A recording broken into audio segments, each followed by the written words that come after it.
Have you ever met someone by chance and felt like the universe had somehow orchestrated your meeting? What if every moment of your life led to one instant where everything changed? What if fate wasn't some distant concept, but a force you could feel, right here, right now? My name is Sophie, and for as long as I can remember, I've always been a believer in logic and reason. I was the kind of person who tried to make sense of everything, who would carefully weigh every decision before taking the leap. Love. In my world was a beautiful concept, but one that existed in theory, not practice. I had been through heartbreaks, relationships that fizzled out, partners who turned out to be less than they promised. Over time, I had convinced myself that love was something you worked for, not something that came sweeping in like the grand gesture you read about in books or see in movies. But I didn't expect that to change. I didn't expect love to find me in the way it did. I had built a life for myself in the city, new job, new apartment, new friends. I was content. No, more than content. I was finally at peace. I didn't need someone to complete me. I didn't need a romantic partner to validate my happiness. I wasn't searching for anything. That is, until I met him. It happened on an ordinary Tuesday. The rain had started around noon, and the city's usual rhythm had shifted to something softer. There's something about rain that makes everything feel quieter, more introspective. As I walked through the bustling streets, I found myself grateful for the moment of solitude. My workday had been long, and I had decided to treat myself to an early evening coffee at the corner cafe, my favorite little escape in a world that seemed always in motion. As I approached the entrance, a slight drizzle had turned into a heavy downpour. Without thinking, I rushed forward, eager to get inside and out of the rain. And that's when I saw him. He was standing just outside the cafe, holding a coffee cup, his back turned to me, his gaze directed toward the street. It wasn't the way he looked, though. He was undeniably attractive. It was the moment I saw him that felt different. It felt like time had momentarily slowed down. I was still a few steps away, but somehow our eyes met. His expression softened. For a brief second, as if he'd been waiting for something, and then it was like the world clicked into place. I didn't know how to explain it. I could feel the connection in the air, an inexplicable pull, an energy that made the world feel smaller, as if fate had pulled us together in that very moment. I shook the thought away. No. It's just a coincidence, I told myself. I'm being silly. But as I walked into the cafe, I realized I was wrong. He walked in right after me, our paths crossing again, this time with a slight, apologetic smile on his face. Sorry, he said, his voice warm and easy. I didn't mean to crowd the entrance. I guess we both had the same idea about escaping the rain. I smiled back, feeling an unexpected calmness settle in. No problem. It's just one of those days, isn't it? His eyes twinkled with a sense of humor, and he nodded. Definitely. Do you come here often?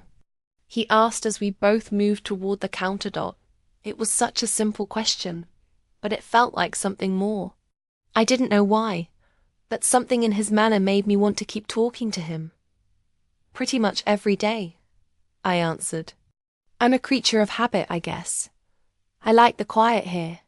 And the coffee's not bad. His grin widened. Same here. Though I can't say I've been a regular long enough to call myself a true connoisseur. I laughed, feeling the ease between us grow. There was a fluidity to the way we spoke, an ease I hadn't expected from a random encounter. As we ordered our drinks, we chatted about trivial things, weather, work, the absurdity of the rain. But every word felt charged, as if there was something more lurking beneath the surface, something unspoken but deeply understood between us. It felt comfortable, like meeting someone you'd known for years, even though we were strangers. Sat at a table by the window, sipping our coffee, watching the rain fall in steady sheets. I wasn't sure when it happened, but by the time we had finished our drinks, I realized we had been talking for hours. We had moved from small talk to something deeper, sharing our life stories, our dreams, our vulnerabilities.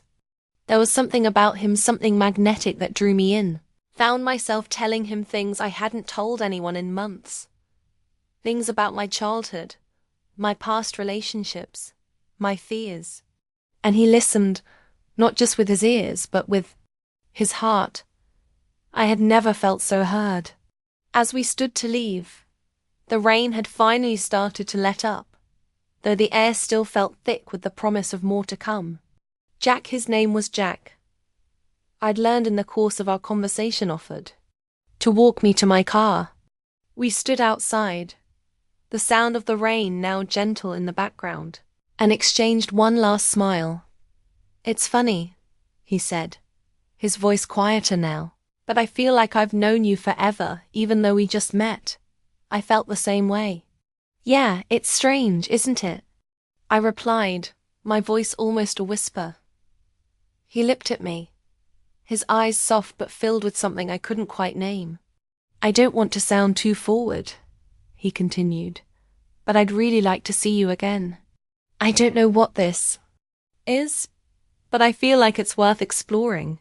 The words hung in the air, between us, and for the first time in a long time, I didn't feel afraid of the possibility of something new. "Of love. I'd like that too," I said softly. We exchanged numbers, and as I got into my car and drove away, my heart was lighter than it had been in ages. Something had shifted. In that small, unexpected moment, my world had tilted on its axis, and I couldn't help but wonder, could this really be the beginning of something? That night, I lay in bed, my mind racing. What had just happened? Was I reading too much into it? I had spent so long convincing myself that love was something that took time, that didn't happen on a whim, on a rainy Tuesday in a cafe. And yet, the connection I felt with Jack was undeniable. I had always believed that love wasn't just about fate, that it was something you worked for, that sitting here, recalling every word he'd said, the way he looked at me, I couldn't shake the feeling that maybe, just maybe, this was the universe pushing me in a direction I wasn't prepared for. But then came the fear that I was moving too fast, that this was all too soon. What if he didn't feel the same way? What if I was setting myself up for disappointment? The questions swirled in my mind as I drifted off to sleep, unsure of where this connection would take me. But one thing was clear, I couldn't ignore it.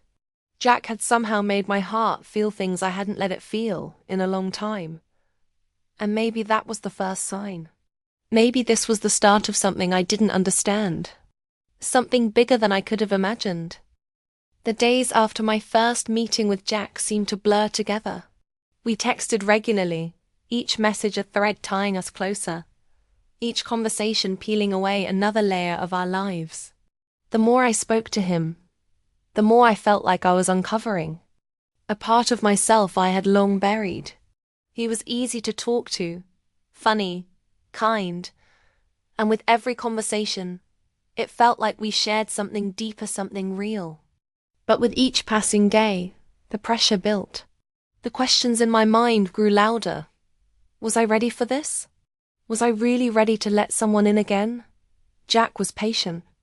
He didn't rush things. It was a relief, honestly, but it also made the tension between us grow.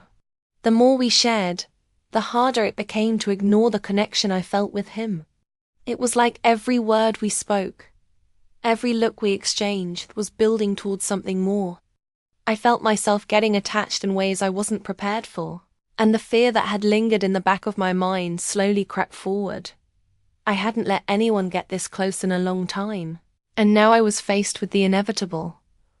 What if I opened up to Jack, let him see the parts of me I had kept hidden for years, and it all fell apart? Was I willing to risk my heart again?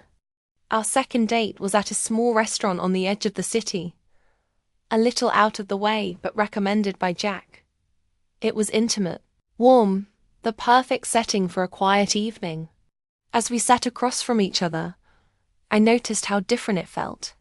Compared to our first meeting, the awkwardness had faded, and what was left was an ease I hadn't expected.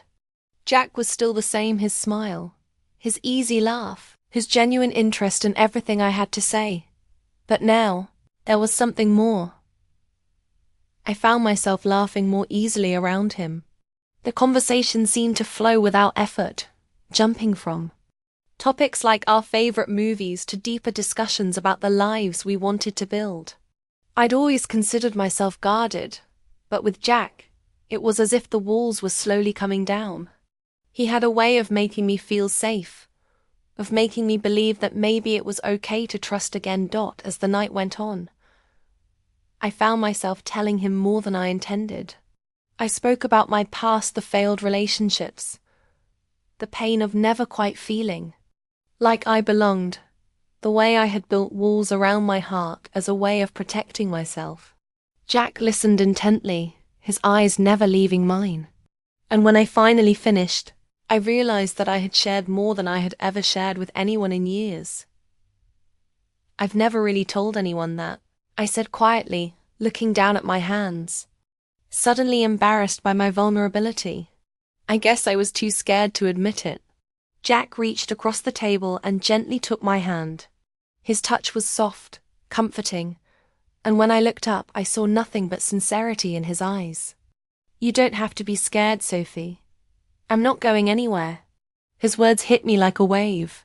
I wanted to believe him, wanted to trust that what we were building was real, but the fear lingered. Could I really let go of the past? Could I really trust him not to hurt me? As the days went on, I found myself looking for reasons to see Jack. The easy texts turned into phone calls that stretched late into the night, and we began planning to spend more time together. Each time we met, the connection between us seemed to grow stronger, but so did my doubts. What if I was rushing into something too quickly? What if this was all just infatuation? Something fleeting that would burn out the moment we hit an obstacle? I tried to push those thoughts aside, to enjoy the moments we had together. But as we sat in the park one evening, watching the sunset, I couldn't help but feel the weight of my uncertainty. Jack was sitting beside me, his arm brushing against mine as we shared a quiet moment. He turned to look at me, his eyes searching mine, and I knew he could sense the tension. "Sophie," he said softly, his voice filled with a quiet understanding. "You've been holding back. I can feel it. I'm not asking you to open up all at once, but I need to know. Are you in this with me?" I looked at him, my heart racing. I wanted to say yes. I wanted to give him everything he wanted, to let go of the fear and just be with him. But the doubts were louder now, echoing in my mind. Was I really ready for this? Could I really give him my heart again? "I don't know," I whispered, the words escaping before I could stop them. "I want to be. But I'm scared, Jack. I'm so scared." Jack didn't pull away. He didn't get frustrated. He simply nodded, his gaze never leaving mine. "I get it, Sophie. I'm scared too, but I'm here. And I'm not going anywhere." We continued to see each other, but the tension between us was palpable. Every time we were together, it felt like we were standing on the edge of something, teetering between the safety of our shared moments and the unknown that lay ahead. I could feel myself growing closer to him, but at the same time, I knew that the more I allowed myself to fall for him, the harder it would be to walk away when the time came.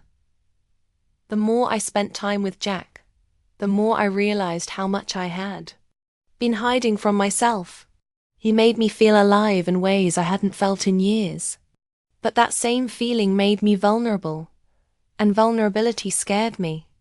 I started to pull back, making excuses not to see him as often, avoiding the phone calls that were becoming too intimate. Every time I thought I was ready to give myself fully to him, something inside me would tighten, and I'd find myself running away again. One evening, after a particularly emotional conversation, Jack took my hand and asked, "Sophie, what is it? Why are you pulling away from me?" I shook my head, feeling tears welling in my eyes. "I don't know how to let myself trust again. Jack, I don't know how to let myself believe that this is real." "Is that what you think this is?" he asked gently, his thumb brushing across the back of my hand. "You think what we have isn't real?" "I want to believe it is," I said, my voice breaking. "But I'm scared. I'm scared of what happens if I give everything I have and it still isn't enough." Jack didn't say anything for a moment. He just held my hand, his grip firm but gentle. "You don't have to be perfect. You don't have to have all the answers. All I need is just you." His words were everything I had wanted to hear, and yet it didn't ease the storm in my heart. The doubts, the fears, they were still there, whispering that maybe, just maybe, I wasn't ready for this. The air between Jack and I had thickened, charged with the weight of what we both knew but had yet to say. The more I pulled away, the more Jack seemed to draw closer, patiently waiting for me to take the next step. But the closer he got, the more I felt the walls around my heart solidify. I couldn't tell him the truth that I was terrified, that the thought of losing him, of loving him completely and losing him, was the scariest thing I had ever felt. It was the night before Jack was leaving for a work trip that things finally came to a head. He had mentioned his trip several times, but it hadn't really hit me until I stood in the doorway of his apartment, holding a bag I'd helped pack for him. The thought of being without him for even a few days felt suffocating, and I couldn't explain why. We hadn't even been together long enough to be this attached. Yet here I was fearing the space that would exist between us. He turned to me, his expression softening as he saw the conflict in my eyes. "Sophie, what's going on?" "You're not yourself." I opened my mouth, but the words got stuck. I wanted to tell him the truth, to let him know that my fear of losing him was what had been keeping me from letting myself love him fully. But it all came out as a whisper. "I'm scared, Jack. I'm scared that what we have, isn't going to last. I'm scared to open up and trust again, and I'm afraid that once I do, it'll all fall apart." He took a deep breath, stepping closer to me. His hand gently cupped my face, and I could see the understanding in his eyes. "Sophie, I can't promise that things will always be perfect. Life isn't like that. But what I can promise is that I'll be here. I'm not going anywhere. No matter what happens between us, I'm willing to fight for this." His words hit me like a tidal wave, and for the first time, I realized that I had been holding back not only from him, but from myself. I had spent so much time running from love that I hadn't allowed myself to experience it fully, to let it take root in my heart. I had been so afraid of getting hurt that I had missed the beauty of what we had. The connection, the tenderness, the potential for something real. Tears welled up in my eyes, and I reached up to touch his hand, realizing how much I had needed him to say those words. "I want to believe that we can make this work, Jack," I whispered, my voice shaky. "I want to believe that this thing between us is real." "It is real, Sophie," he replied, his voice steady, his eyes never leaving mine. "We don't have to have it all figured out right now. We don't need to know where we're going, as long as we're both in it together." I could feel the floodgates opening inside me. The fear that had gripped me for so long started to melt away, replaced by a certainty I hadn't expected. Maybe love didn't have to be perfect, and maybe it didn't have to come with all the answers. What mattered was that we were here, in this moment, sharing something that could grow into something more. The last kiss. We stood there, the world outside seeming to fade as we shared a quiet moment in the stillness of his apartment. Without another word, Jack pulled me into his arms, and I let myself sink into him. The weight of everything I had been carrying, the fear, the doubt, the uncertainty lifted as his lips met mine. The kiss wasn't rushed, wasn't full of fiery passion. It was soft, gentle, and filled with an understanding that had taken me weeks to reach. It was a promise that no matter how hard things got, no matter what challenges life threw our way, we would face them together. It was the kiss that sealed everything we had been afraid to say, and everything we had been holding back. When we pulled away, we stood there for a moment, breathing in the same air, both of us realizing that we had crossed a threshold that neither of us was sure how to navigate, but one that we were both willing to explore. Jack left the next morning, and the silence that filled the space in his absence felt deafening. I had known he would be gone, but now that he was actually leaving, the realization hit me harder than I expected. I spent the next few days reflecting on everything we had shared. I replayed our conversations, our kisses, the way he made me feel when I was with him. And even though I missed him with every fiber of my being, I realized something important. I didn't need to fear what I couldn't control. Love wasn't about perfection. It wasn't about holding on to the past or trying to predict the future. It was about being present with the person who made you feel alive, who made you believe in something bigger than yourself. Jack had taught me that, and in turn, he had shown me how to let go of my fear. 3 days later, Jack came back from his trip, and though I knew the distance would always be a part of our relationship, something we'd both have to navigate, I also knew that we would face it together. When he came back, we sat down, and I said the one thing I had been too afraid to say before. I'm ready, Jack, I'm ready for this. For us. His smile was brighter than I had ever seen, and without hesitation, he reached for my hand. I've been ready for you, Sophie. I've always been ready. In that moment, I knew that what we had wasn't fleeting. It wasn't just a passing connection or a temporary romance. It was something that would last not in the way that I had imagined love should last, but in a way that felt right for both of us. We didn't need forever to know that we were meant to be together. We had each other, and that was enough.